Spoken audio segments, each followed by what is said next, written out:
তুমি যাকে এখন বর্তমান ভালোবাসো, হ্যাঁ, আর তুমি যদি জানতে পারো যে তোমার ভালোবাসা মানুষটি কোনো একটা ছেলের সাথে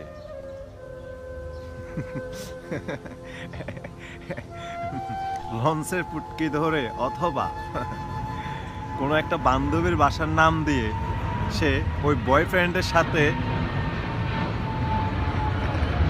এক রাত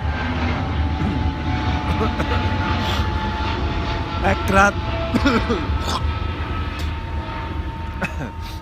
এক রাত সে বয়ফ্রেন্ডের সাথে ছিল, তখন তখন তোমার কি অবস্থা হবে? তখন তোমার কি মনে হবে? সেটাই আসলে এরকমটা হয় না, হয় না।